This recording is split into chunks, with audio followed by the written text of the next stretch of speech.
Pack on the layers and plug in the car. This last week of December is bringing extreme Arctic temperatures to the valley. We're not likely to see temperatures above zero until later this week. And while some people joke about this weather, we all do, you do need to take it seriously. These extremes are dangerous. It's the first alert weather day, as a first of many that we have.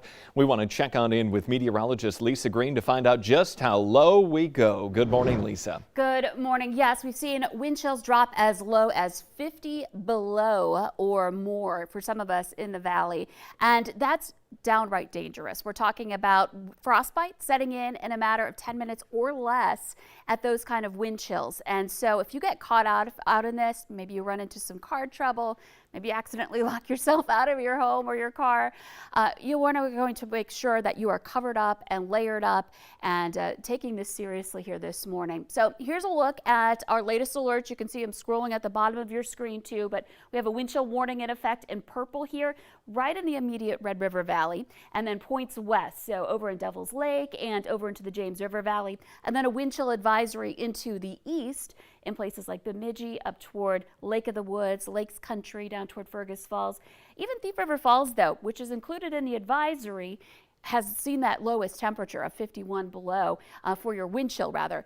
So this is something that's going to be affecting everybody in the valley, even if you're not included in the warning. Now here's a look outside. You can see all of that exhaust coming off of the buildings here in our view on our First Alert Skycam network in the Luther Family Ford area. That's in the south end of Fargo. You can just see the cold. There's piles of snow that we're still dealing with after our latest round brought us another dose of snow in the region. So if you're cleaning up from that event and need to be outside doing some shoveling, again, just a reminder, please layer up and take some breaks too. This is going to be a long stretch that you're going to be dealing with here. So a look at our current temperature. We're at 22 below in Fargo. The air is calm, so the wind chill not as much of a factor at the moment, but you get one little gust up to 10 miles per hour and suddenly our wind chills just drop like a rock into the 40s to 50 below again. Now in Moorhead, we're at 26 below right now, so a little colder on the east side of the river, and conditions are going to be quite cold, not only in Fargo, but throughout the valley. Here's our view in Grand Forks, lots of snow on the ground. We're looking at a temperature of 22 below in Grand Forks, a westerly wind at 9, and there's that wind chill of 42 below. So a light wind does make a difference here.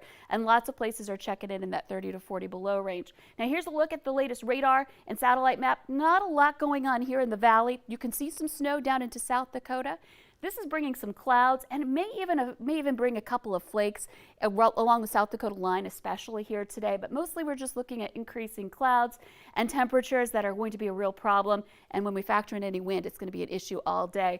Not heading to school today, but if you're heading out to the playground or maybe wanting to go outside and enjoy that snow, expect to have temperatures that stay below zero all day.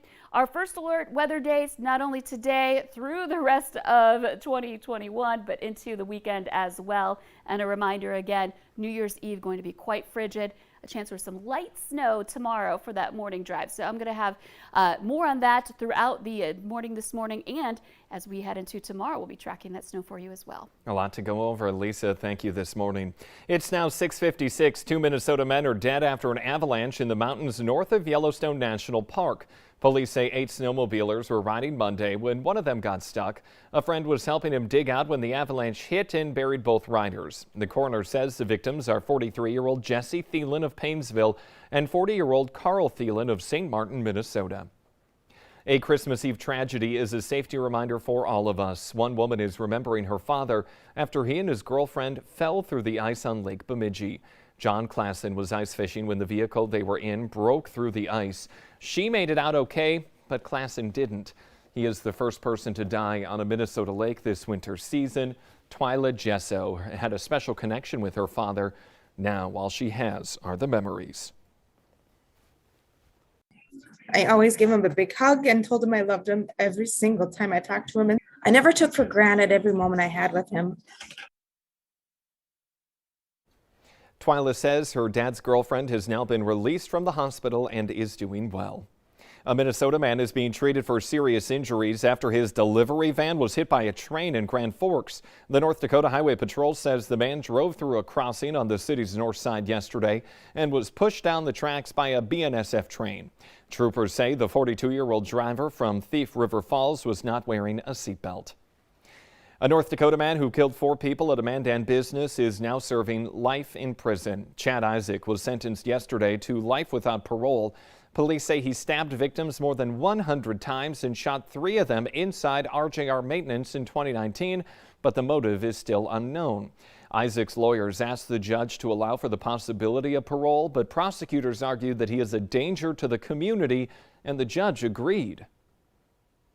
When you talk about a just result and the possibility of redemption, Mr. Isaac doesn't admit to the crimes that he's been convicted of and has not shown any remorse in this case.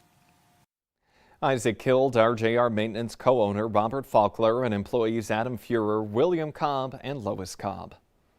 Check out a snowmobile crash that was all caught on camera in Pelican Rapids, Minnesota. Police say the rider realized the sled was going to crash, jumped off, and the sled crossed someone's yard and slammed into their garage. Police say the homeowner had just backed out of that garage seconds before it was hit. Thankfully, no one was hurt, but the crash did leave major damage to the home. Let's get the answer now to that question of the morning on Facebook. Our question, 40% of families say they argue about this more than anything else. The answer, Wi-Fi and how much they're using. You can play along every day. Also this morning, we are just getting word of some breaking news out of Grand Forks. A house was on fire earlier this morning. Flames were shown as crews arrived. We'll have the latest on that fire coming up for you right now on the Fargo CW.